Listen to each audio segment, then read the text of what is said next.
आज तो रेगिस्तान की सुनहरी रेत में बसी मारवाड़ की धरती की एक ऐसी कहानी सुनाऊंगा जो दिल में आग लगा देगी और आंखों में थोड़ा पानी भी ले आएगी। ये कहानी है ढोला और मारू की, दो प्रेमियों की, जिनका प्यार न वक्त देखा न हालात, बस सीधा रेगिस्तान की दीवारें तोड़कर इतिहास के पन्नों में जा बिराजा। ये कोई बनावटी किस्सा नहीं, बल्कि राजस्थान की मिट्टी से निकली सच्ची दास्तान है, प्यार की, वचन की, साहस की और बलिदान की।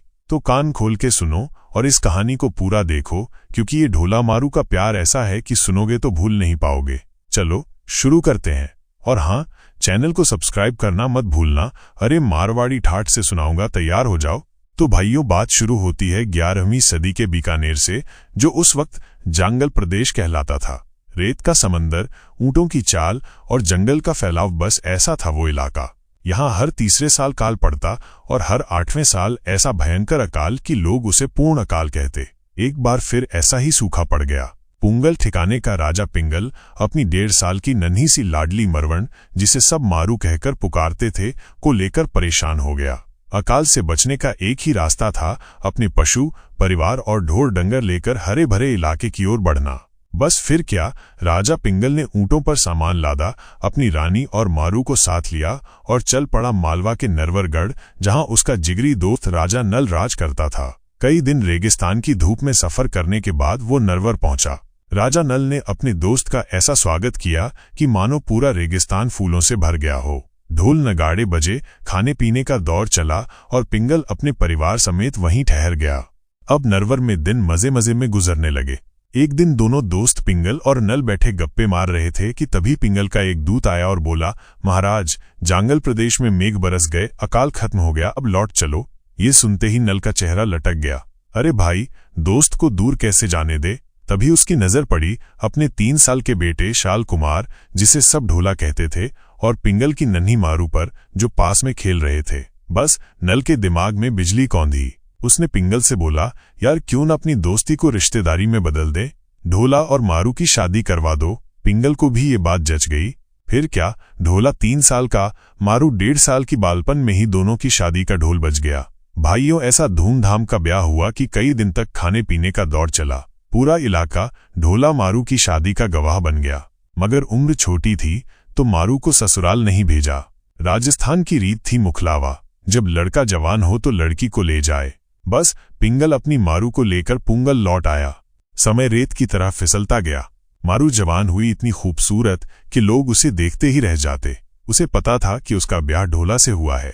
वो अपने ढोला का रास्ता देखने लगी, मगर इधर ढोला सब भूल गया। नरवर में उसके पिता नल का देहांत हो गया था। ढोला ने मालवा की दूसरी ठिकाने की राजकुमारी मालवणी से शादी कर ली और अपने राजकाज में मस्त हो गया। उधर पुंगल में मारू का दिल टूटने लगा। वो उदास रहने लगी, खाना पीना छोड़ दिया। ये देखकर राजा पिंगल का दिल पसीज गया। उसने सोचा, अब ढोला को संदेश भेजना पड़ेगा कि अपनी मारू को ले जा। एक दूत को नरवर भेजा गया, मगर वो संदेश ढोला तक पहुंचने से पहले मालवणी के हाथ लग गया। मालवणी ने संदेश पढ़ा तो उसके होश उड़ गए। उसे पता चला कि ढोला की पहली शादी मारू से हुई है। वो घबरा गई कि कहीं मारू आ गई तो ढोला उसका हो जाएगा। उसने एक दूत को पुंगल भेजा मारू की खूबसूरती का पता लगाने। दूत लौटा और बोला, रानी, मारू तो ऐसी सुंदर है कि चांद भी शर्मा जाए। उसका स्वभाव ऐसा कि सबके दिल जीत ले। ये सुनकर मालवणी के हाथ पैर फूल गए। उसने अपने सैनिकों को हुक्म दिया, पुंगल से कोई संदेश ढोला तक नहीं पहुंचना चाहिए। कई दूत रास्ते में मारे गए। इधर मारू की हालत बिगड़ने लगी। उसकी चमक फीकी पड़ गई।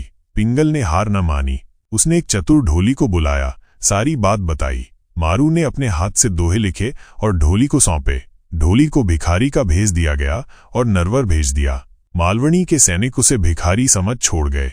ढोली महल के बाहर पहुंचा और मल्हार राग में मारू के दोहे गाने लगा। उसकी आवाज ढोला के कानों तक गई। ढोला ने उसे बुलाया, सारी बात सुनी और आंखों में आंसू आ गए।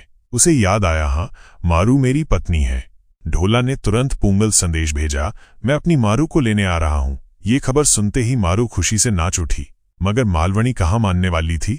उसने ढोला को रोकने की हर कोशिश की, कभी बहाना, कभी नाटक, मगर ढोला का दिल अब मारू के लिए बेकरार था। आखिर वो निकल पड़ा पुंगल। वहां पहुंचा तो मारू को देखते ही मंत्रमुग्ध हो गया। ऐसी खूबसूरत कन्या कि रेगिस्तान का सूरज भी फीका पड़ जाए। ढोला कुछ दिन रुका, फिर मारू को लेकर नरवर के लिए रवाना हुआ। मगर रास्ते में उमरा सुमरा नाम का एक शख्स मिला। वो मारू को हासिल करना चाहता था। उसने ढोला को जहर मिली अफीम खिलाने की साजिश रची। तभी ढोली ने गाकर ढोला को आगाह किया। मारू ने फट से ढोला को ऊंट पर बिठाया और रेगिस्तान में ऊंट दौड़ा दिया। दोनों बच निकले और नरवर पहुंच गए। नरवर में मालवणी ने भी ढोला मारू के प्यार को देखकर हथियार डाल दिए। वो मारू को अपनाने को तैयार हो गई।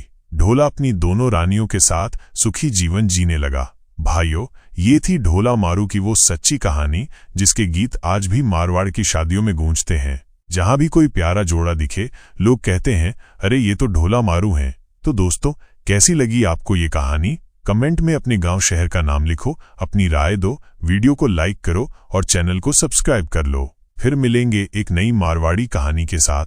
तब तक ढोला मारू के प्यार को याद करो और खुश रहो। धन्यवाद।